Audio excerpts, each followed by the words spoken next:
How come the name of your? Ooh, can you save that for the camera? Yeah. Okay. Yeah. Just make sure to slate your name, outlet, and all. All right, cool. I love this. I know, of really course. do. I mean, the One Piece reference right there. Yeah, Oh, that's okay, he perfect. knows. He knows.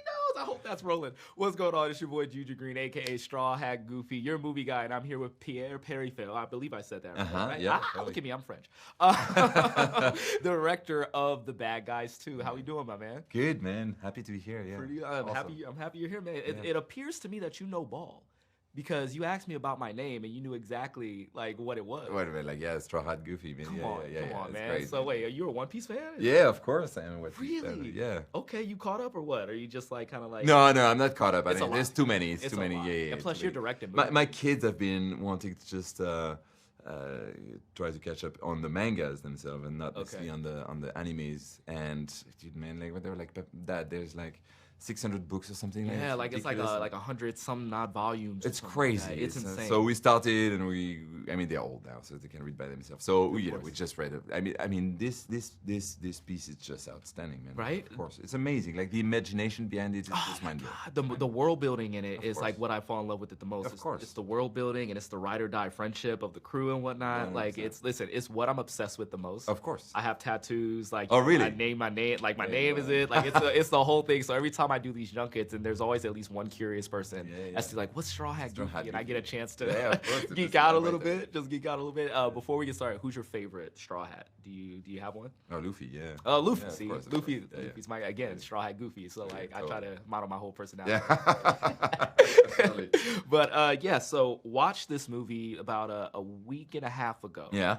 Dude, love this movie. It's Thank a you. lot of fun. It's vibrant. Like the animation style is just DreamWorks is just up in their game with the Pushing, animation yeah, style yeah. between that, Puss in Boots, this. Like Yeah. I love what I'm seeing. I love the character interactions between the characters, and I noticed quite a few movie references within this movie. Of course. You know, there's a Silence of the Lambs moment, Yep. which I Yep. thought was like pretty great. Very funny, yeah. Can you tell me like what were some of the biggest references that you guys had while On putting this one? movie together? Yeah, I mean, like this is a big one, of course. Even though it's a small beat in the film. Right. Overall, I mean, the big references are, these big action films. Mm-hmm. We're talking about James Bond, Mission Impossible. Right. Ocean's 11. in a lot Well, of- Ocean's 11 for sure, and that was already in the first one. Of course. And by the way, Ocean 11 and Snatch, and I think this is always going to be part of the DNA of this franchise course, because you want that heist feel, and you want always Wolf to be the smartest one in the room. Yeah. But on this one, it was also expanding the world and making it a bit more of an action film. So Right. again, like Fugitive and of course Gravity. And then for that scene taking like the rocket taking off. Did we just bring up Gravity? Yeah. Like as a listen, Gravity is one of my favorite movies Yeah, ever. you bro. can tell it's in there, man. That Alfonso Cuarón. Like I was like in my mind, I was like, he's not. Yeah. I'll no, ask. totally are. It's nice to get that 100%. confirmation. I mean, that's one of my favorite movies. Man, as well. Man. Alfonso It's Cuarón unbelievable. kills that one, man. Killed it. Man, and then the score is one of my favorite scores that I still Beautiful. listen to this day. By the way, even sound design wise, like Oh, the sound. Yes, let's talk about that. it just went with it, and then we were like, I want that feeling of that sound. That's when you're in space, it comes through vibration Yeah. of the surface. Our sound designer nailed it. Yeah, 100%. There was a moment where one of the characters is outside Yeah. and they're listening to like them on the inside, uh-huh. and it just felt like an actual like Interstellar, Yeah, yeah, felt of like course, the totally. Martian, and you could tell there was like some research that went into that. Oh, And 100%. So I've been getting more and more into like appreciating sound when Sound, it yeah. comes to film. Oh, the and sound on this movie is unbelievable. It's unbelievable. unreal. It's great. So now I got to ask you, because I ask all my guests this whenever we get in front of each other. Like I believe that movies like could tell us a lot about who we are as people, and when someone tells you their favorite movie and how they talk about it tells you a lot about Yeah. who they are. So my big question to you is, what is a movie that changed your brain chemistry and made the building blocks to who you are as a person? I think it would be The Matrix. The Matrix. Yeah. Oh wow. Yeah. Okay. What was it like? You're sitting in the theater and like. I what was think going through I'd there? never experienced anything like it at the time. It was, I mean, look, it was, it comes in 1997, if I'm not mistaken. The Matrix. Like I want to say 99. 99, Yeah, okay, there you go. 99. So I'm just late teens. I'm, kid of the 90s. And they come out with this movie, and it's like a graphic novel, a comic book, but in moving pictures, and they just integrate that whole new tech in there, and just like It just opened like, and the thematic in there and all of it, like the idea of like living in the Matrix. I mean, this is just the popular thing now, but like at the time, watching this was revolutionary, mind bending. Yeah, and not just from like a technical, like, you know, No, everything everything about it. The art direction, the cinematography, the way it was directed, the smartness of the scenario, the actors, everything. Kung Fu, of course. And so yeah, it's that. If you talk about like a movie that bended my mind, that was one. Yeah. That was the one. See, you said late teens. That was 99, so I was 7. Yeah. Right, Oh, and so it came out. I think it's interesting. And I talked about this with Danielle, Maria, and Natasha about it's incredible how movies that you watch at a certain age, you don't know that it's changing your brain chemistry. You don't know that it's helping you grow up in a sense.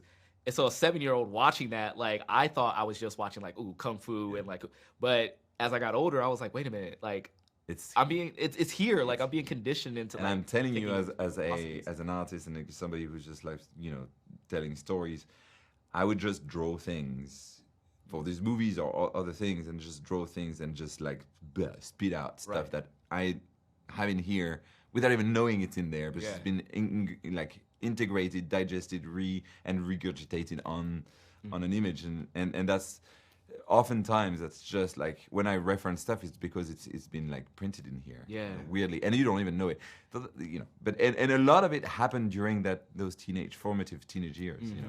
And now you're just getting it out for everybody to see, and I love that. Exactly. It's incredible. Yeah. You want to, and by the way, you're giving your own spin and your own voice and all of it, you know. Yeah.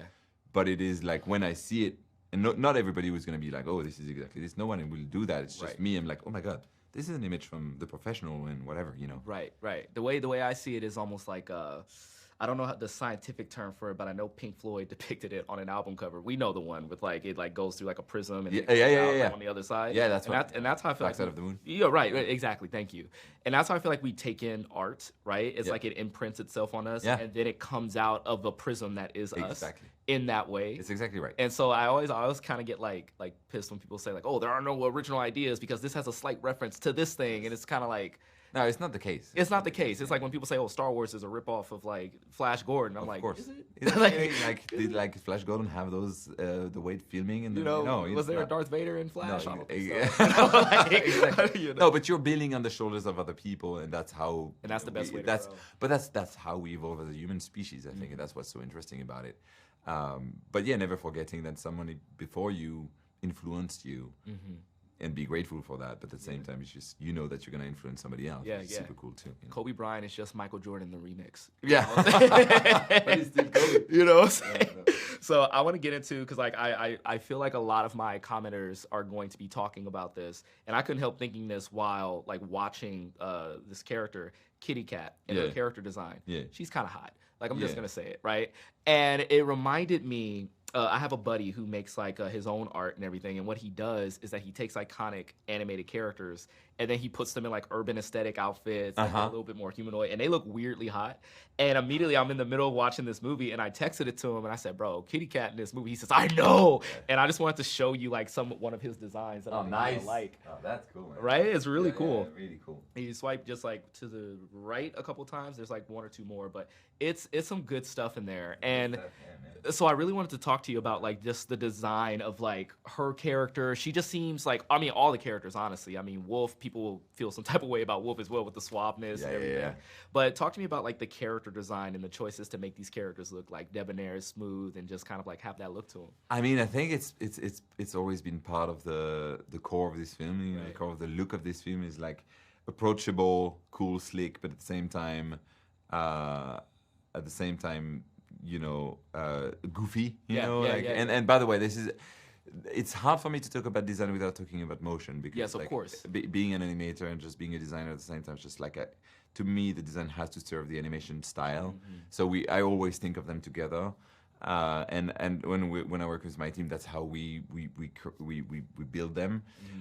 So the way we design these characters, usually I'm gonna do a first sketch. I'm not, you know, designers that are much better than I am, but like I'm gonna do a first sketch, an idea of where I want to go with a character design, and definitely give references. Like first movie, the main influence would be Toriyama. Right. All right, Good we're one. gonna go there. Good one. Yeah, totally. Good one. Not better. And so let's go. Exactly. So design all these characters a little bit in that style, and then I have a friend. Actually, we went to school together, and I'm like, hey, can you just take a pass at this? I know he's not gonna be in the style, right, but I know his ideas are so, and that's probably what you're asking. It's like they are so specific. So when he's gonna design a costume, it's gonna be observed. It's gonna be like, it's not gonna be a generic costume of somebody who's like the idea of somebody who lives in whatever, Studio City, Los Angeles. It's gonna be, oh, okay, what brand is this? Like, what jacket is he wearing? Is he wearing what is? So now you're like immediately just sucked into a tangible character that lives that actually lives in this world. You know? Problem is not a problem, but like that style of drawing that he has is not exactly what I want for the characters to look like in terms of the shape of the eyes and expression. So I give that to another designer, another friend of mine, who's like, hey, take his concept, don't change that that very unique, specific flavor of the costume and the shapes, but like make it more like refine the line and the shape a bit more. So he will do a pass at that. Then we're gonna model this out model and just see how it works in 3D. And then after that, I'm gonna have another guy who's an animator, an outstanding animator, and he's going to give his outstanding animator's point of view on this character, so he can explore face expressions and body posing and make sure that it works for the animation department. Right. So that's the steps of designing a character. It's not come up with an idea. Yeah, of course. No. So we gradually build it up so that it both is unique, specific, but also functional and appealing. I feel like I just got a masterclass right now. You have me locked in, bro. You just like was able to explain that like pop. I love that, dude. Oh my gosh. All right, so I know we're running out of time, but like what I think we're genuinely in right now is that you remember how Disney had like their Disney Renaissance period from like 89 to like what 97 or 98 or something like that. Yeah. I think like DreamWorks is kind of having that right now with the bad guys just being like kind of like an essential cog in that. Like you can, I don't know where you want to start it, but like let's say like Puss in Boots to bad guys to Puss in Boots to bad guys to Wild Robot. What? And what I find it very interesting, I interviewed Ryan Coogler on my show very recently because of Sinners, and he revealed that the wolf in Puss in Boots inspired his vampire. Oh, really? In Sinners. I think I've seen that. That's amazing. which is incredible, right? Good taste. And right? That's how you know you got like taste and everything. I know, totally. And I think we're officially, it feels like officially we're breaking down this wall of like animated movies are for kids and like they're just art and they're mediums to like tell these stories. Yes. Like how does that make you feel? Like helming a film, 2 films now, that one people didn't see coming and now they're totally in love with it and they're excited for this one and now you're kind of part of that like DreamWorks Renaissance. How does that feel for you? I mean, amazing, obviously, and such an honor at the same time. It's not necessarily something that you can see coming, by the way. It's something that also is a bit of luck, of course, and then you can be like somehow you're just like in a sweet spot where people react and connect with.